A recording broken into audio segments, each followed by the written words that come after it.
live in hope, to proclaim hope, and invite others to hope. Wow. Wow. In this world, in these days, that's a big ask. How can we hope and still be honest? Throughout this worship series, we have tried our best to be honest. We called it God's good earth on purpose because it is good. It is beautiful. It is diverse. It has renewal and regeneration built into it. It has so much going for it. But we didn't pull any punches describing the trouble we're in. We are unfortunately fighting against this good earth and often winning the fight. Our destructive actions are incredibly powerful. They are eliminating species, destroying ecosystems, and changing climates. The point of no return, we're told, is right around the corner, and we don't seem to have the will to change. And that's just talking about the natural world. What if we throw politics into the mix? Entire societies around the world are in a chaotic and violent meltdown, and no one knows how to stop it. Hong Kong, Syria, Bolivia, Israel, Palestine, Afghanistan, and on and on. Whole nations are blowing up, and we might even wonder if ours is next in line. So let's talk about our reasons for hope. Let's get happy, okay? No, really. Let me repeat my opening lines. We are called to hope. Our primary Christian call is to live in hope, to proclaim hope, and invite others to hope. If we can't do it now, then have we ever been able to do it? Because this is not really the worst of times, historically. In terms of loss of human life, World War II was the worst conflict ever by far. In a 6-year period, perhaps nearly 80 million people or more died. 80 million! Can we even imagine that scale of loss of life today? The Chinese famine of the late 1950s killed over 20 million. If we want to feel overwhelmed, there are endless lists of historic human catastrophes. Look them up. Boggle your mind. They make our times look blissful in comparison. But in all those situations, we Christians had something positive to say and do. We people of faith and goodwill did not stop hoping then. We made sacrifices. We got to work to relieve human suffering, to rebuild lives and societies. Some of those humanitarian projects live on today because our acts of hope flourished and grew. And vibrant churches still exist in many of those places because some of our proclamations of hope resonated, took root in those cultures, and bore lasting fruit. But here we are today, again in dire straits and feeling hopeless. Why? Have we forgotten our reason for hope? Well, come to think of it, what is it? Why should we hope? On what basis can we hope? And by hope, I don't mean wish. We all wish things were different. No, hope. A confident sense of grounding, trust in a good that is larger than ourselves, a good that will triumph someday. Let me head right into this topic that is a spiritual minefield, because we can so easily step onto something we shouldn't. Maybe it's our fear of these spiritual mines that keeps us from even trying sometimes. But what we don't want is an excuse not to act. What we don't want is denial. What we don't want is spiritual escapism. I get it. We've all seen that, and we rightly reject it. The topic of our relationship to creation is that kind of spiritual minefield. Some Christians expect the kind of heaven that's meant to get us off this evil physical planet Earth and into some glorious other world. And they expect this heavenly rescue soon, when Christ will come and whisk us all away and the evil earth will burn up, getting what it deserves for its sin. So there are some Christians who think that caring about our planet is misdirected, that it takes our attention away from heaven. In the same way, when we speak of hope in the midst of catastrophic human suffering, we are tempted by escapist thinking. The road to salvation must take us out of this place altogether to the sweet by and by, where all the saints of God are gathered home, because this world is not my home. I'm only passing through, and I can't feel at home in this world anymore.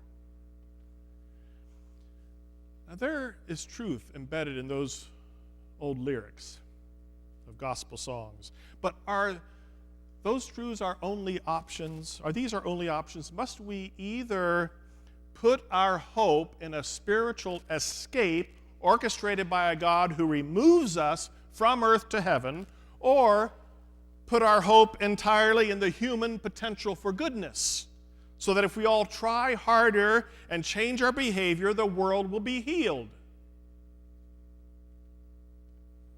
Is there another path toward hope and healing? I hope so. And yes, I believe there is.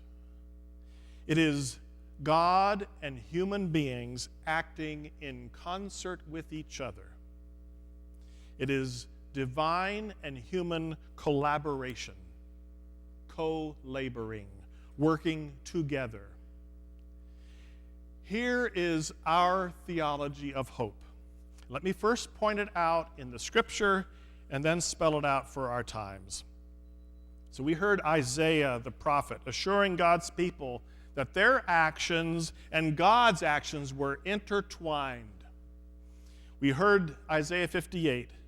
When we loose the bonds of injustice, let the oppressed go free, share our bread with the hungry, bring the poor into our house, and clothe the naked like we clothe ourselves, then the light of God will shine.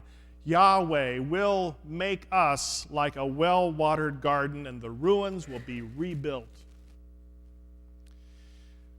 The psalm writer exalts in Psalm 85 that steadfast love and faithfulness will meet, righteousness and peace will kiss each other. This sounds like God and humanity reconciling in a cosmic, divine human kiss. It says, faithfulness will spring up from the ground and righteousness will look down from the sky. This is the image of divine and human collaboration and reconciliation. Yes, and according to the Apostle Paul and to the writer of the Gospel of Luke, it's perfectly good and right for us to look to the future for our hope. Looking to the future for hope does not avoid the present, does not lead to inaction. It's a simple trust in God and God's work. It is confidence that as we do our part, God will do God's. It is to anticipate with expectation the psalmist's vision of this divine human kiss. when reconciliation happens, when our brokenness is redeemed, when, as the Apostle Paul wrote in Romans 8, creation itself is freed from the bondage to decay, when it no longer groans in unfulfilled longing. In the Gospel of Luke today, we saw old man Simeon find true hope. He found it in a future that he would never see. As he held the 8-day-old infant Jesus in his arms, he was filled with the hope he had longed for.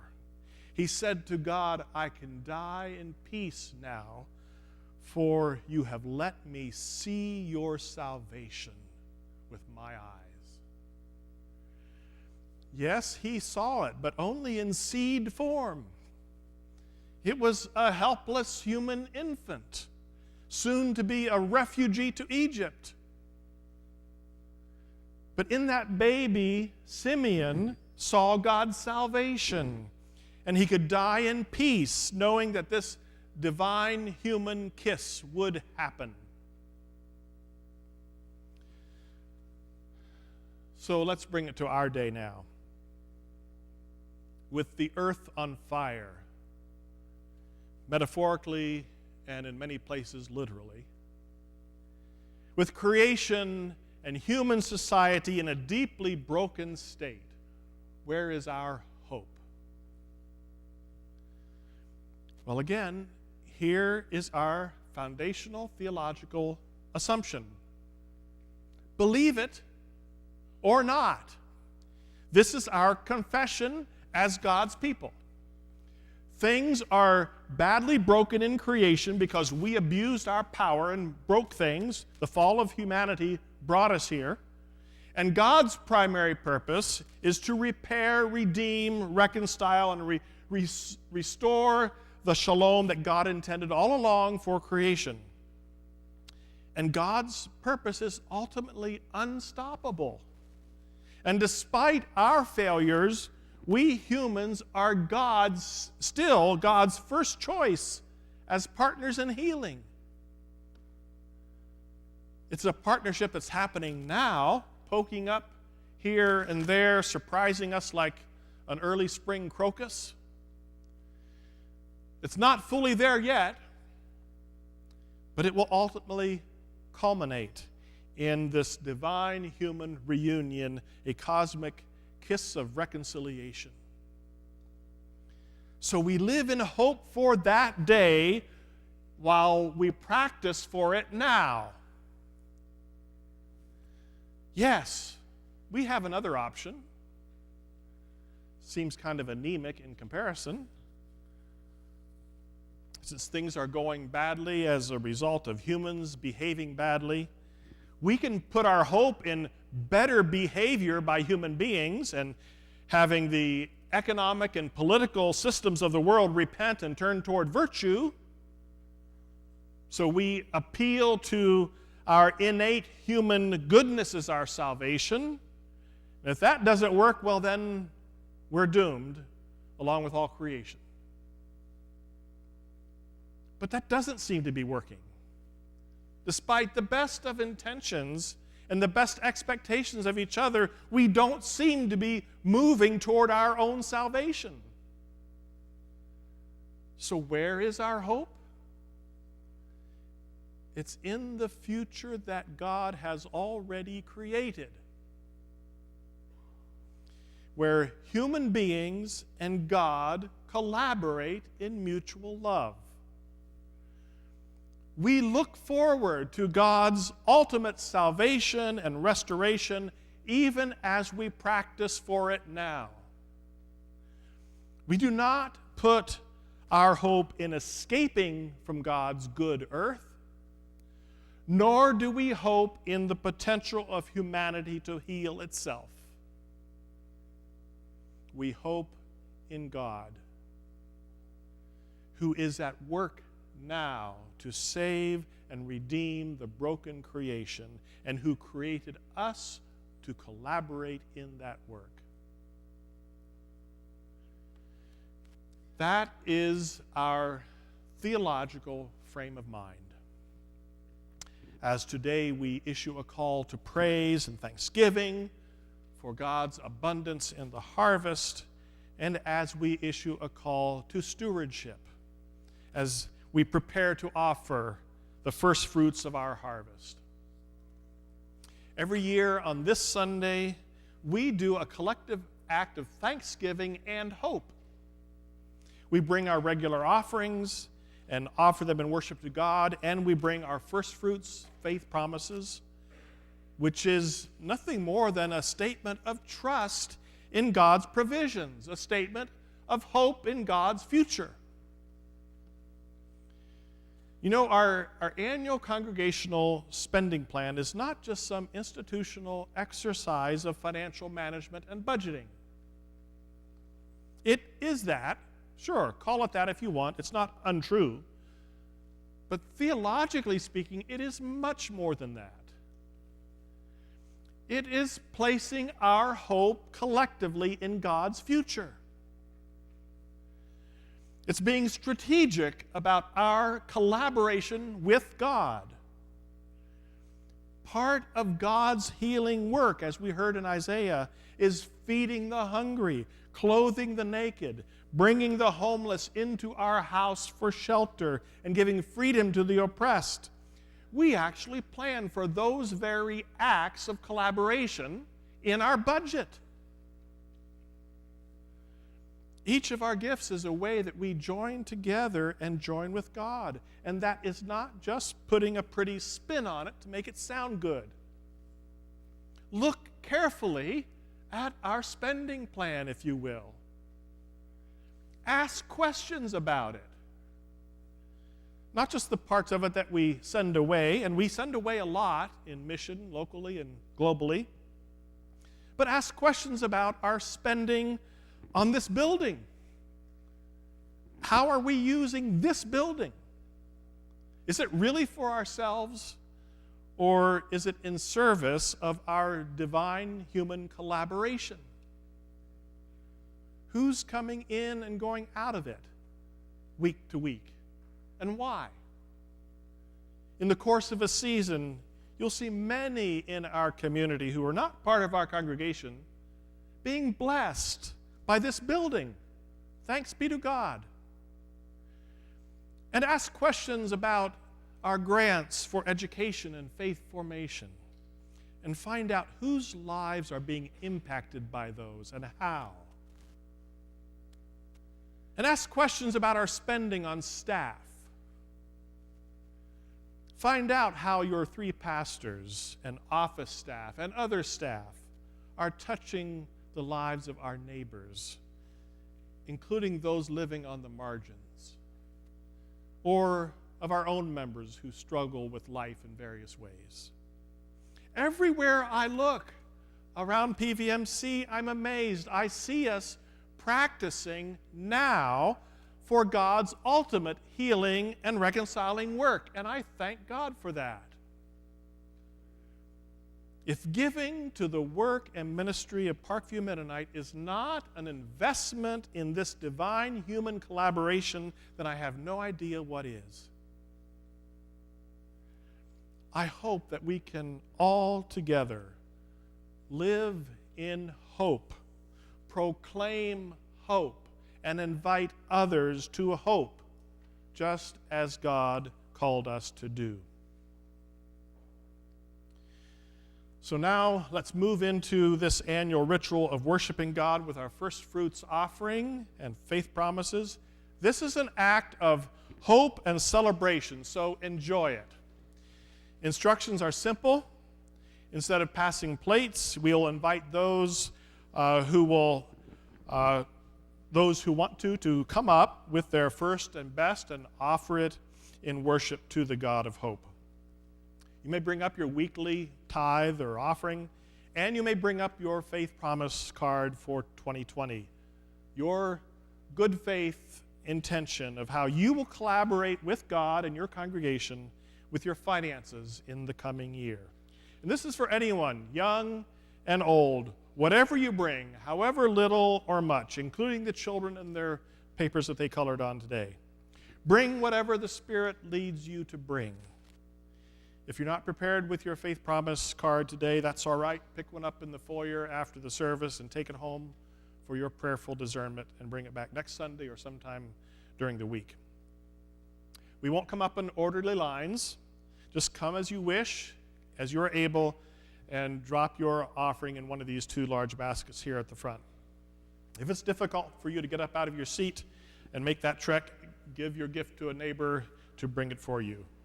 As we bring our gifts, John Foss will play some music, and we will conclude by singing together a response. So you can turn in Hymnal Worship Book 96 at some point while we're doing this. We will sing verses 1 and 3 of We Plow the Fields and Scatter. So now let us practice for God's day of reconciliation. Let's worship God together with the gifts that God has entrusted to us.